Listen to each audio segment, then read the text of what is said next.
Biafra, superstars, media.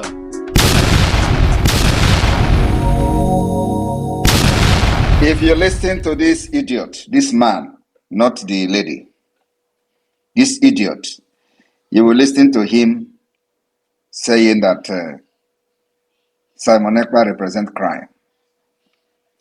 The same thing they did to NNAMDI KANU when he was in London.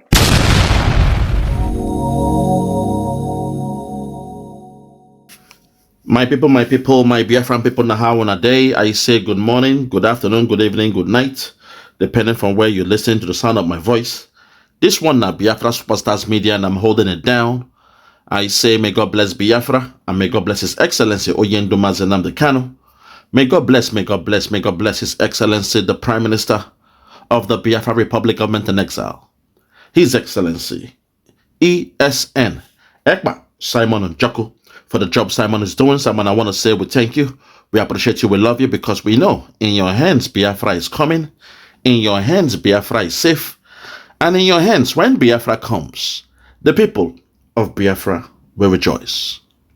My fellow Biafrans, today I want to call on the man they call RUFAI OSENI, the owner of the radio station Voice of the People, 90.3 FM. RUFAI OSENI, I want to publicly call upon you today to please caution your newscasters. The lady they call Esther Nwachukwu, I have noticed for the couple of months, when she's attacking Simon Ekpa, when she's attacking the Prime Minister of the Biafra Republic Government in Exile, she holds no bound. There is no boundary in the way she opens her mouth to insult or lay false accusations against our leader. But when it comes to your station people, those in your station, when they are doing a show and people are calling to attack the zoo government, they will always tell the viewers or the callers to take caution, that before they speak, they must bring proof. So today I'm surprised that when it comes to attacking the Prime Minister of the Biafra Republic Government in Exile, Simon Ekpa, the reverse is the case. They don't care about what they say. They don't fact check themselves. They throw away caution into the wind. So today, my people, as I am calling upon RUFAI to make sure there is a reorientation of his staff, because I'm not somebody who is here to insult women, but the other man you will see with this woman in the screen, I will have to put him in his place today at the end of this broadcast. So today, my people, as you hear this broadcast, you will hear the insults they are giving to our Prime Minister live on the station of RUFAI OSENI, a man who is put out on the pedestal as the so-called best journalist in Nigeria, a man who has the mantra, speak through the power. He made that phrase famous in the Zoo Republic.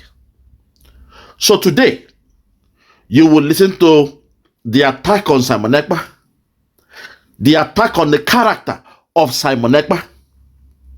They have likened Simon Ekpa to a criminal. They call Simon Ekpa a criminal. Now to them, a man who is calling for the freedom of his people has been tagged as a criminal. The man you are seeing here, the face of the man you are seeing here is the rascal, is the non-entity calling our Prime Minister a common criminal. He said what Simon Ekpa is doing is criminal. It means we, the 80 million Biafrans following Simon Ekpa, we are all criminals because we are the ones that sent him there.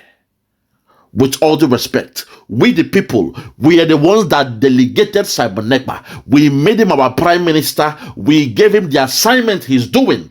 Simon Ekpa and his cabinet, they are carrying out the assignment of the Biafrans. We keep saying this, but they refuse to listen. They pretend like they don't know what we're talking about. It enters from one ear and leaves to the other ear. They keep on calling Simon Ekpa the self-imposed Prime Minister of the Biafra Republic government in exile. So today, we shall play what they have said about Simon Ekpa, the insults, where they call him a criminal, and we shall also play the response by our Prime Minister, Obatobie. And in the end, I will come back and break it down to a conclusion. If you are with me, let's go there. Listen. The consent judgment. Finally, let me not use the word finally. I would like us to go into reverse it. But before we go there, right, the Prime Minister of the Biafra Republic government in exile, is one who says he's been fighting for self-referendum for Biafrans globally, and that they're all about fighting for the self-determination, the freedom of Biafrans. But if you check his X handle, what the pictures that are being posted there, it doesn't reflect what NNAMDI KANU is fighting for. For example, with what NNAMDI KANU said in court today, that IPOB is a peaceful group. They're all about finding their own ingenuity, their independence, right? And the right for them to own. So if Simon Ekpa supposedly says that he's fighting for something similar to what NNAMDI KANU is fighting for, if you go to his account, the kind of pictures there and uploads, don't you think it's rather complicating issues for NNAMDI KANU as well? If at all the court may want to grant him any form of clemency or clear off his charges? NNAMDI KANU and Simon Ekpa are not on the same page. Okay. They are also not on the same direction. NNAMDI KANU is the face and the leader of IPOB. Okay. And he has professed several times that they are against violence, and that IPOB will never adopt violence in their approach. NNAMDI KANU has also at all times condemned the result of violence, and he had urged that anybody who believes in their philosophy and ideology of self-determination should not adopt violence. And that is why they have been asking for a referendum, so that they will follow international statutes, so that they will now determine whether their future and whether they will remain in Nigeria or not. They have never had a resort to violence. Okay. Unlike Simon Ekpa, who has been accused by many as a criminal agent sitting down in Finland and causing problem in the southeast. Listen, he has a lot of supporters. He has people who are actually clamoring for what he's doing. He has a lot of supporters. Let me land, Esther, because of his utterances and his action, which you have said that he posted terrible and horrible images on his X handle. And I can tell you that those images do not represent what IPOB has represented. Because I mean, Simon Ekpa. Hold it there. With all due respect, you heard what he said about Simon Ekpa. Called him a criminal. You all heard it. Despite we have said over and over again, when I say we, because it is we the Biafrans that delegated Simon Ekpa to do what he's doing. Those when it depend, make it depend them. Because for the first time, they are seeing a people coming under one voice, under one accord, and carrying things out. For the first time in the life of that zoo, they are seeing a people to agree that they will sit at home. Every Monday, they will sit at home. Something even the president cannot do, nor the governors can neither do such. But we the people, under one voice, we have listened to the clarion call of Simon Ekpa. When he said we should sit at home, we decided that every Monday we shall sit at home. To us, sit at home Monday is known as Mazi Nnamdi Kanu's Day. So when we are sitting at home every Monday, to us, it is in memory of our leader Nnamdi Kanu, who was shamelessly kidnapped from Kenya by a Nigerian government that this zoo journalist will not expose. They are here attacking Simon Ekpa. They call Simon Ekpa a criminal, but they are justifying the actions and the inactions of their Nigerian government. A government that went to another country to kidnap somebody. What will you call that government? They are even worse than criminals. And somebody who is fighting for his leader, somebody who is fighting for his leader that was kidnapped from Kenya, they have turned around and said Simon Ekpa is the villain. Simon Ekpa is the problem of Nigeria. Simon Ekpa is a criminal. They have written to Finland to send Simon Ekpa to Nigeria. This is what the so-called one Nigerian lovers they are doing. Those who say they love Nigeria, those who say God bless Nigeria. Now they are complaining about the so-called pictures being uploaded in the X page or Twitter page of our leader, Mazi Simon Ekpa. To the Zoom media, I know you guys, you pretend because you are slaves. You are good slaves. You have the Stockholm syndrome and you are good slaves. You love your slave masters. You love your slave masters in black skin. Before it was the white man, before it was Britain, but now the caliphate have turned you guys into slave. And because of the slave mentality you have, because of the love of the Stockholm syndrome that you have, you love your slave masters. Before your eyes, the man they call MUSA, General MUSA declared, and I quote, a few weeks ago, he said, they are fighting a jungle warfare. And I came out and I exposed him. I told him, how can you be a military man and you're using the wrong lexicons? It is called a guerrilla warfare. Yes, it might be fought in the jungle, but with the kind of war we are fighting you guys is known as the guerrilla warfare, not jungle warfare. I told him to go back to school to go and do his research. How can you be a general and you don't know the right words to use when it comes to the warfare? And just last week, General MUSA has done his assignment. He has gone to Google to search for the different kind of warfares. He saw the jungle warfare there, right? He saw the other kind of warfares, and he saw the one they call asymmetric warfare. And as God will have him, God now put something in his heart for him to expose the exact warfare, the type of warfare they've been fighting with the Biafrans. He told you they were fighting an asymmetric warfare. In asymmetric warfare, it is called kill or be killed.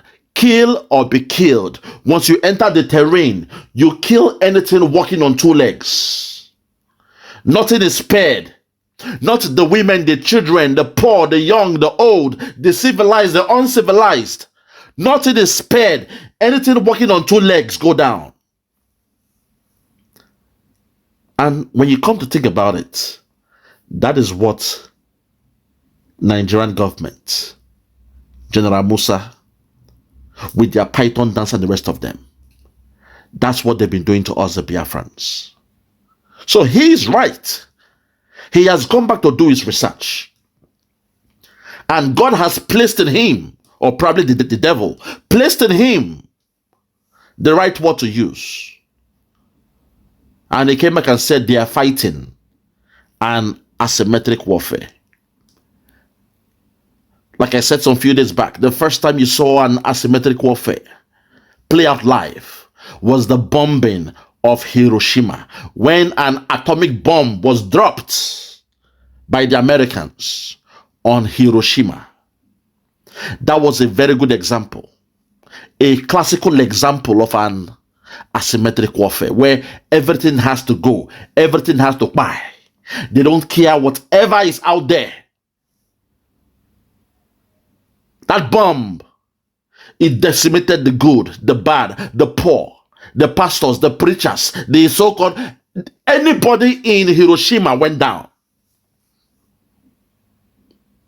When you look at it, that's what they've been doing to us. He told you all live on TV, on Channels TV, live, that the Nigerian military, they are engaging the Biafrans on an asymmetric warfare. When Americans took over India, or the Indians, because they were the owners of the land, when the white Americans, they did what they did to the Indians, where they gave them blankets filled with, chicken pox and the rest of them. It is known as an asymmetric warfare.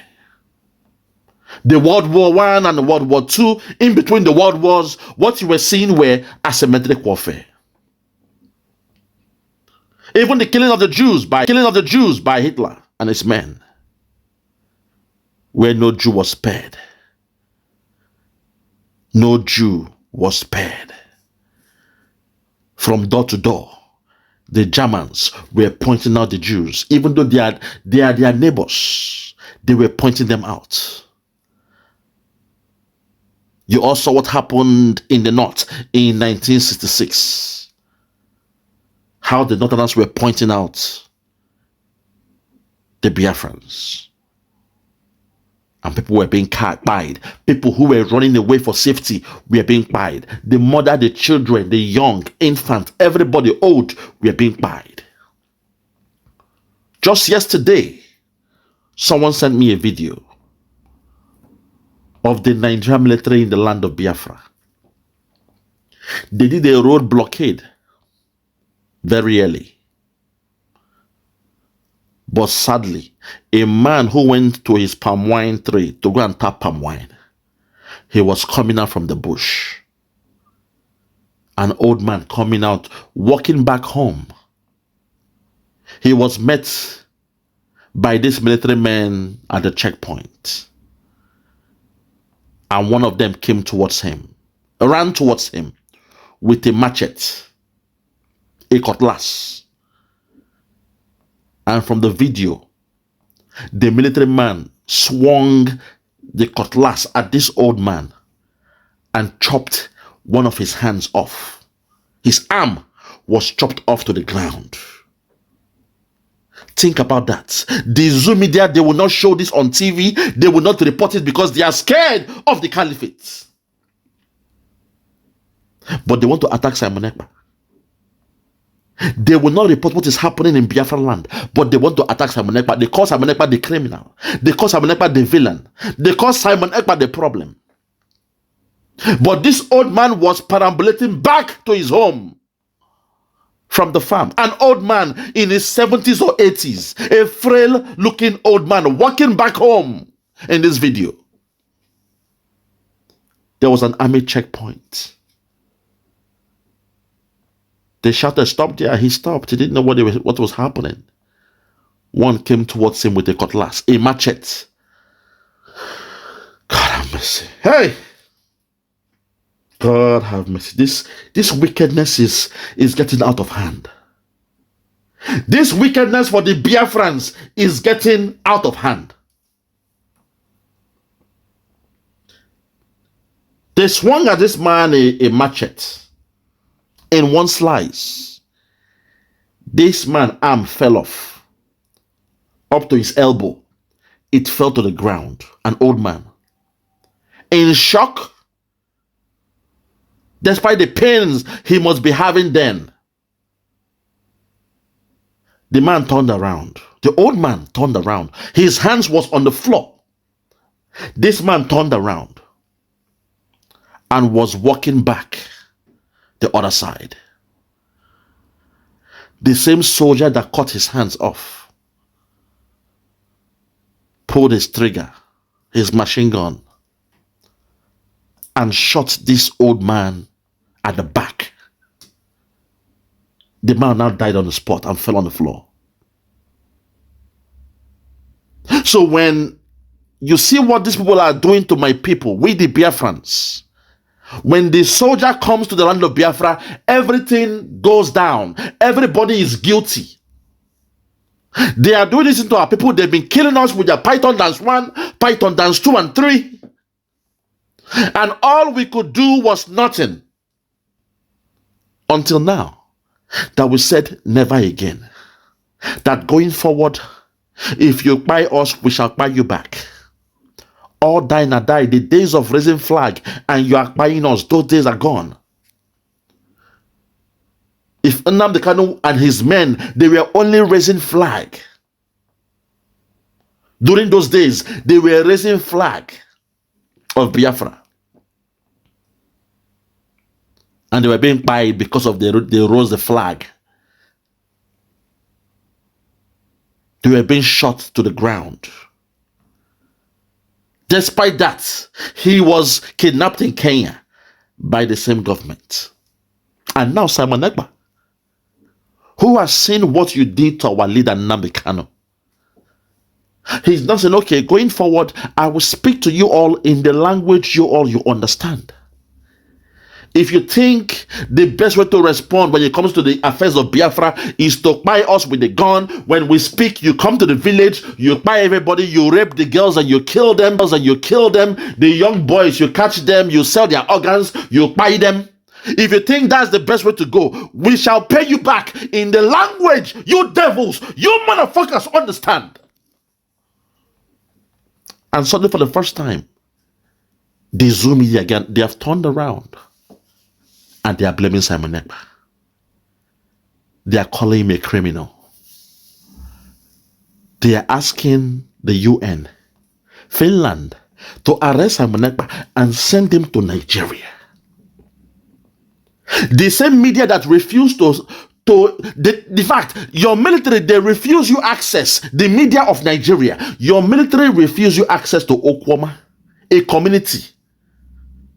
Okwama, you did not have access to see what happened in a community. Not even the governor was given access to Okwama. How criminal is that? Lord have mercy. What can be more criminal than the military hiding their acts, trying to cover up all what they have done in a community? That all the houses were brought down in Okwama. Everybody in Okwama ran to the bush. Not for 1 week, not for 2 weeks, nor 3 weeks, but you are looking at 7 weeks straight.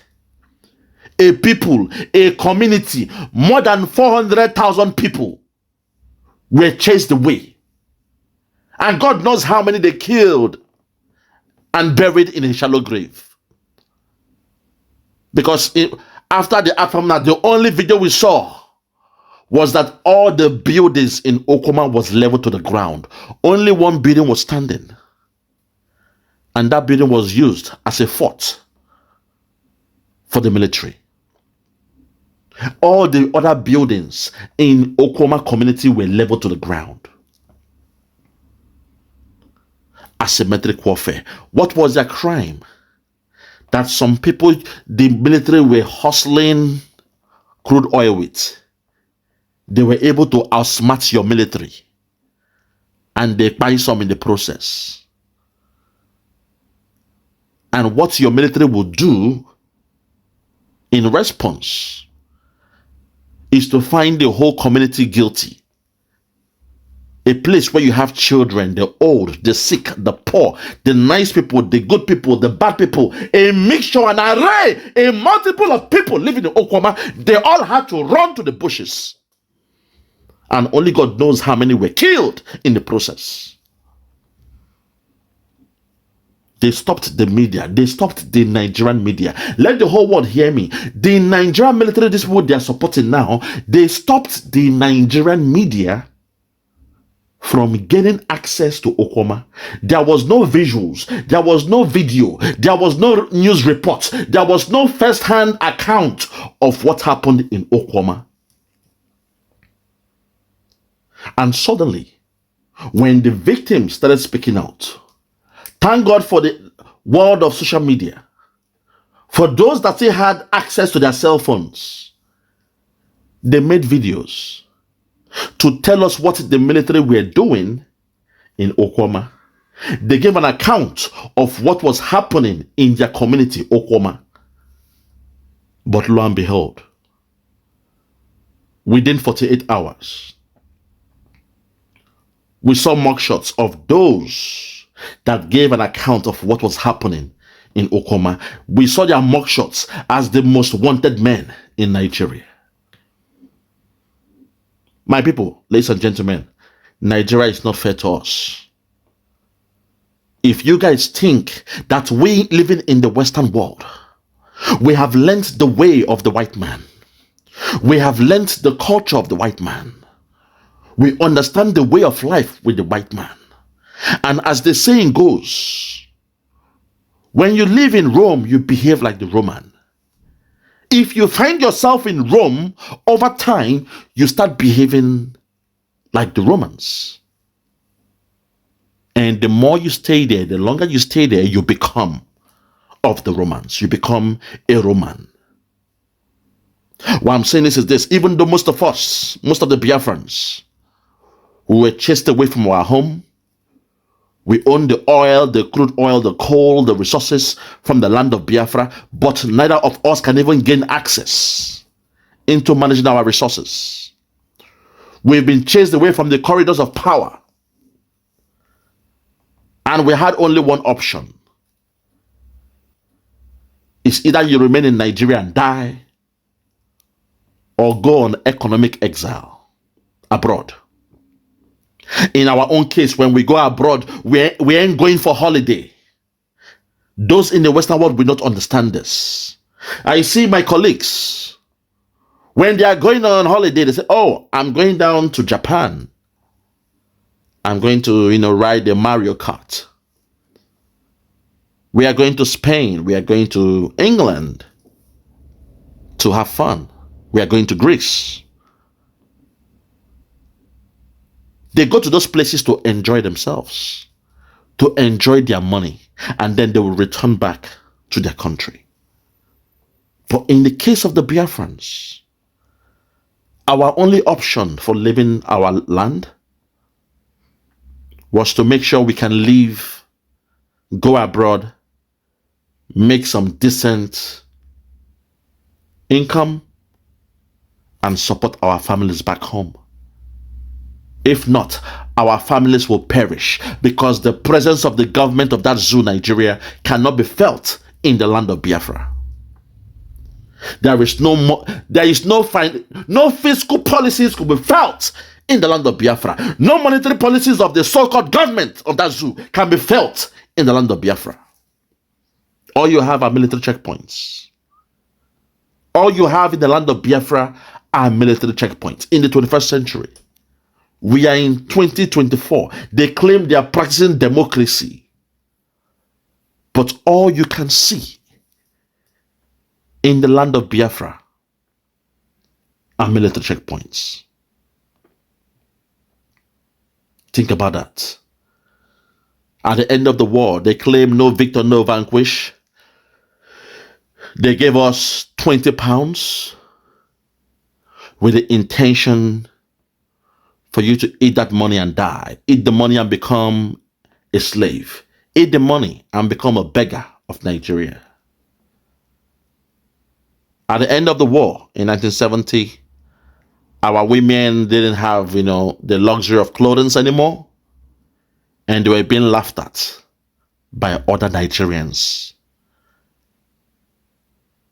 And I was wondering, how come you claim to be one nation? You claim to be one people. You say you are one nation, one Nigeria, according to you guys. But you all hate a particular tribe.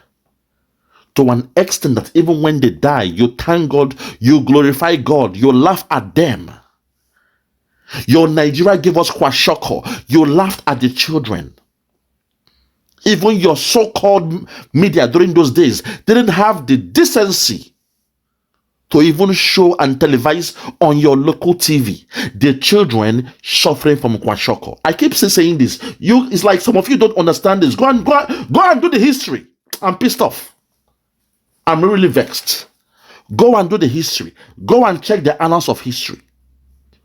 From 1967 to 1970, Most people living in the other tribes or the other regions of that so-called Nigeria, they didn't see or understood the impact of the war. Because that wasn't the war, it was the genocide, ganged up by Britain and Russia and the rest of them.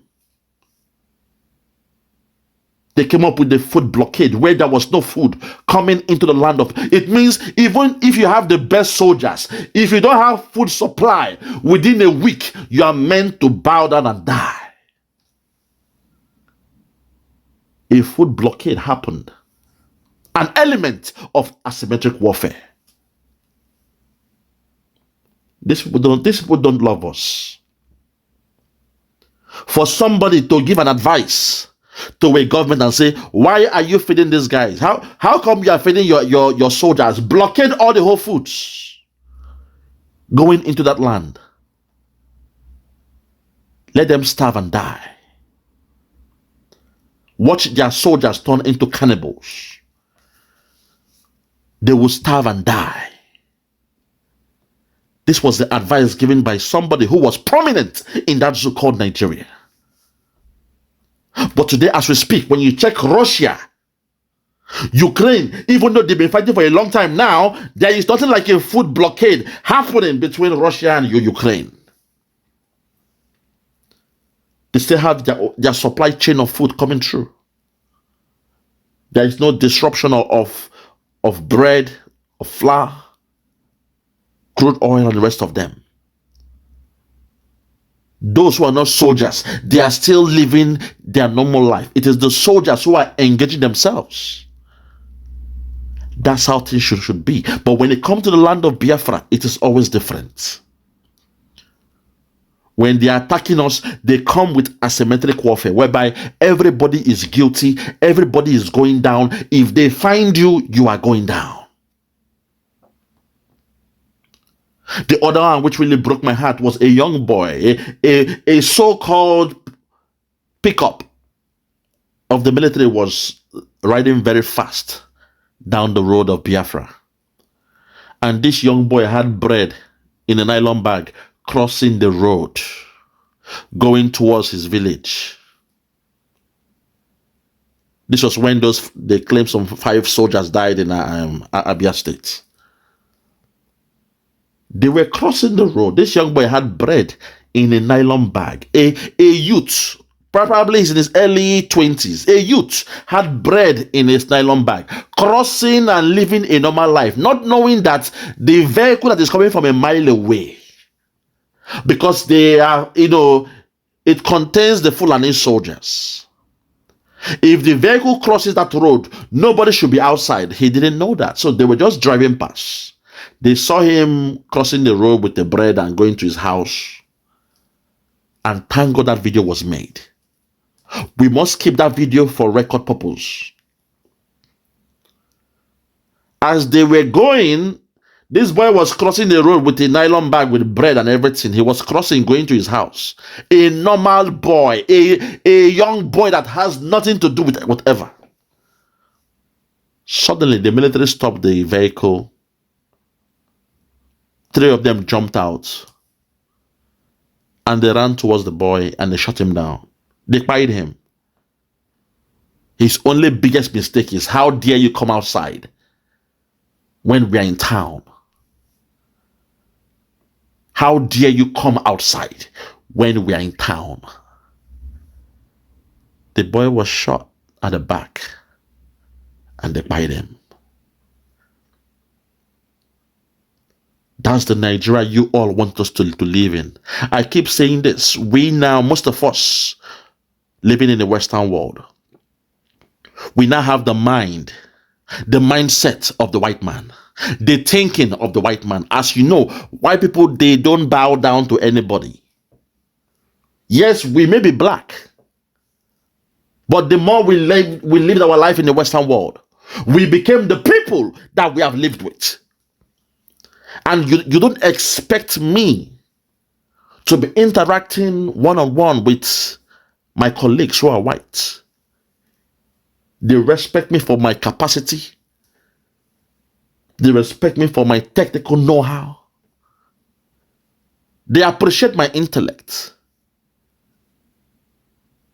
They know that there is rule of law in the Western world. They will not treat me with racism or whatever, overtly. It can be covered, but not overtly. There are rules out there that if someone is racist against you, you report them with your evidence, that person is going to jail. Be it white, brown, or whatever, they are going to jail. Now, you want us who have lived in the Western world 10, 20, 15, 30 years, you want us to now come back to Africa and live as peasants, live as servants. We should come and dobale to you criminals.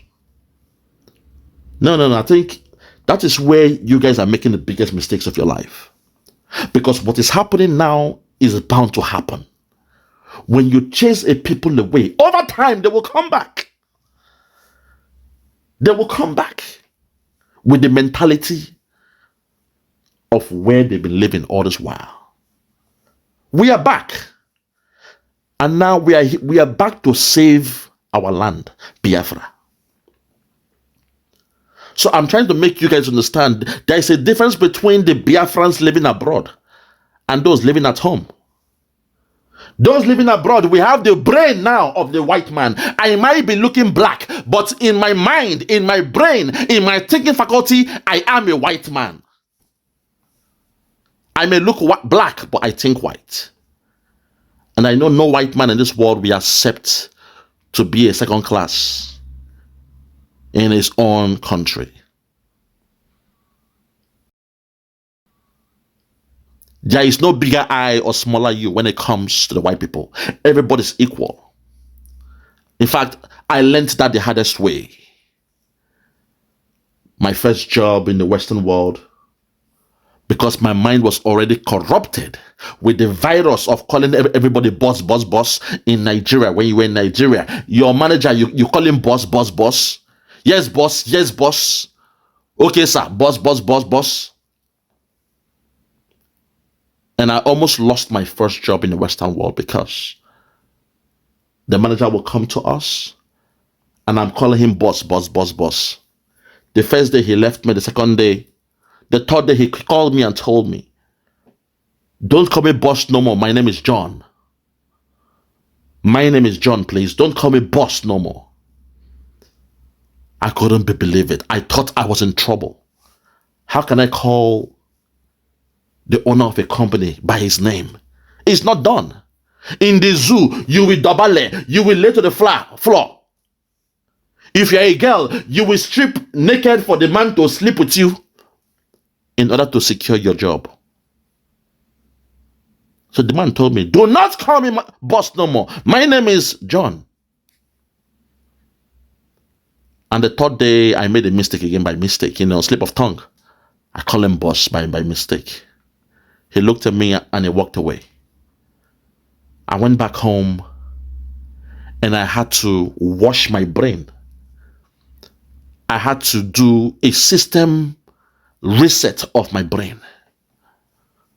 I had to wash away the understanding of what I had in Nigeria. The backwardness, the slavery mentality I had in Nigeria. The slave obey your master syndrome in my brain. The slave respect and bow down to your criminal politicians with the hope that they will give you some crumbs. It took me a while to wash that off my system, off my psyche, off my psychology. In fact, for close to a month and a half, I chose not to speak when my boss is around because I was scared of calling him boss. That's the madness of Nigeria. That is what Nigerians have done to those living in Nigeria. That your criminal politicians, you bow to them, you dobale. You have made them God on earth. People who are stealing your resources, they are stealing the public goods, they are stealing your, oh my God, and you have made them gods on earth. You love them. You say, may God bless them. You turn to tribalist because of them. A criminal politician, people you have been living with all your life because there is politics. You turned around and you started hating the people you've been living with all your life.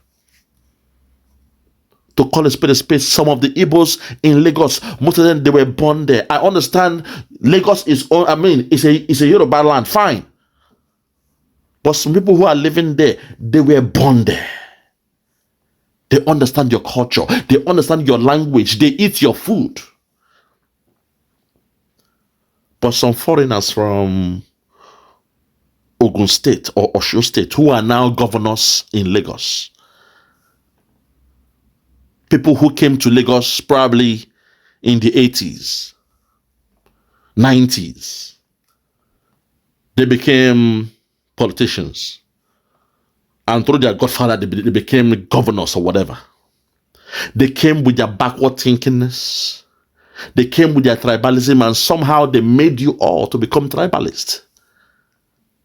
And now when they are breaking the house of your neighbor who has built that house, as a businessman, he has made some profit. He has built a beautiful edifice. They break it down by 2 a.m. and you guys, you are happy about it. But you live in the Western world. You know the white man cannot come and break your house down because you're a black man, because you're a Negro. It's not done. At least in the Western world, there is black and white. You can easily tell when somebody is black and when somebody is white. At least if they are breaking down houses in Western world, I will understand. Because they say, how can this black man come and build house here? How can this Negro live in our neighborhood? How dare he come up with some laws and break his house down? It will be understandable to an extent. But in the case of that so-called Nigeria, you claim you are one Nigeria. You claim you love your country. You say Nigeria will hail thee with a new anthem. Yet there is tribalism. One same tribe keeps on being the scapegoat of that zoo. And for the first time, we have a prime minister who is saying enough is enough. We shall do it the Western way. We now believe in the rule of law. We are following the charter and the rest of them. We are saying no more to the killing of the people of Biafra. We are saying no more. We are done with that. It is time to protect yourself, and it's okay to die in the process. It's a glory to fight, protect your land, and if you die in the process, so be it. Your name will be written in gold as a brave soldier, a warrior, a defender of the people. That's the difference between we and those Fulani men dressed in Nigerian military uniform coming to our land to buy us. We shall fight to the end. So I'm here to say, if you like, call Simon Ekpa a criminal. You are wasting your time. We live in the Western world. The white man knows when they check the informations we are sending them. Every day we send our informations. They know what is happening in land of Biafra. They are not tribalists like you in that zoo. They are rational thinkers. They know how the resources is being siphoned in Nigeria. Why the owners of the resources? They are living in abject poverty. They know those who are doing this. We live in the Western world. And as the saying goes, when you find yourself in Rome, you behave like the Romans. We have lived in Rome. We have made families in Rome. We are now respected in Rome.